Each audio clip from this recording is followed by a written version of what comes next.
जय महाराष्ट्र. नमस्कार, मी पत्रकार सचिन सुभाषणे जुचंद्र. आज आपण आलो गणेश नगर इकडे.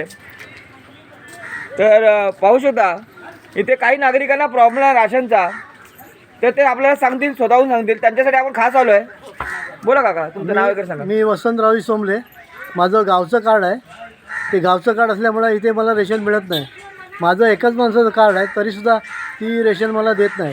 आणि काय सांगते की तुम्हाला कुठे जायचं असेल तिकडे जा, तुम्ही काही करा, मी तुम्हाला रेशन देणार नाही. माझ्याकडे असेल तरच मी देणार, नाही तर देणार नाही. आणि आम्हाला देत नाही, परंतु ती बाजूलाच इथे ती ब्लॅकमध्ये विकते. 25 रुपये किलो या हिशोबाने ती विकते. आणि आमच्या चाळीतली माणसांनी घेतलेलं आहे. त्याच्यामुळे आम्हाला 3 महिने जर रेशन आम्हाला मिळालं नाही तर कार्ड बंद होतं. आणि कार्ड बंद झाल्यानंतर ते परत चालू होत नाही. ह्याच्यासाठी आम्हाला कमीत कमी 3 महिन्यातून एकदा तरी रेशन दिलं पाहिजे, नाही तर कार्ड बंद झालं त्याचं जबाबदार कोण? आणि मी तहसीलदारकडे गेलो तर सांग तुम्हाला तिकडे जायचं तिकडे जा, माझं कोण काही करू शकत नाही.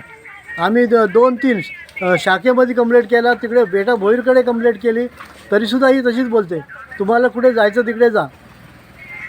आणि आमच्या चाळीत इतर बी 5-6 माणसं आहेत जी याची गावची कार्ड आहेत, त्यांनासुद्धा मिळत नाही.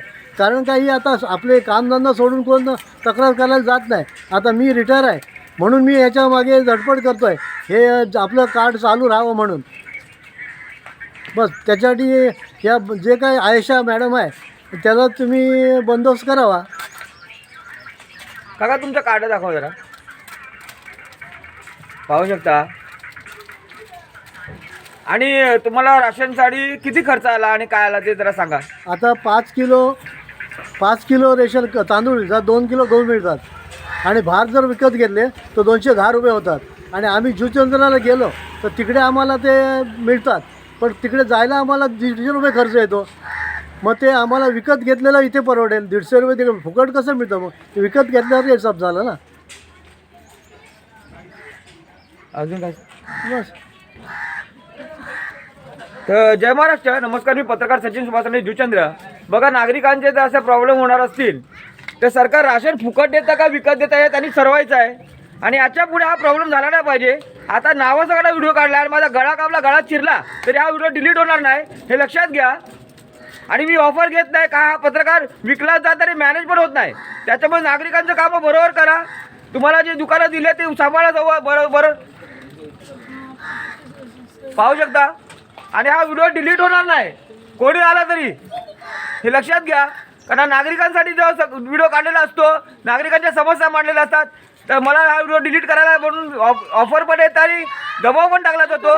त्याच्यामुळे ते लक्षात घ्या की हा व्हिडिओ डिलीट होणार नाही. जय महाराष्ट्र. बहुत कम आदमी को राशन अंदर सांड़ रहा है एकदम. आप बोल रहे क्या? बोल रहे तो बोलो. बोलो कंप्लेंट करने का है. क्योंकि डायरेक्ट अजून कोणाला काय प्रॉब्लेम आहे तर बोला बिंदास. काका तुम्ही पण एक मिनिट. देखिए, हम लोग का तो राशन कार्ड नहीं है, पैसे भी मांगते हैं तो भी नहीं देती हैं. अंदर राशन रहता है फिर भी बोलती है कि नहीं है. हम लोग बोलते हैं कि थोड़ा बहुत भी दे दीजिए खाने जुकुर पैसे से भी, तो भी वो नहीं देती. अंदर राशन चूहा खा रहा है, सार रहा है, लेकिन राशन कार्ड वाले को भी बराबर नहीं मिल रहा है. समझे सर? बघा, अशा प्रॉब्लेम आहेत तर त्याकडे लक्ष द्या. आणि जर असं जर राशन फुकट जात असेल, नागरिकांच्या मुखातला घात जाता फुकट जात असेल उंदीर वगैरे खाऊन, तर त्याच्याकडे पण जर लक्ष द्या. जय महाराष्ट्र. पत्रकार सचिन सुभाषणे जुचंद्र. आणि जरा याच्याकडे जरा लक्ष द्या प्लीज. जरा शासनाने याच्याकडे लक्ष दिलं पाहिजे. खास करून प्रामुख्याने तहसील ऑफिस जरा लक्ष द्या. जय महाराष्ट्र.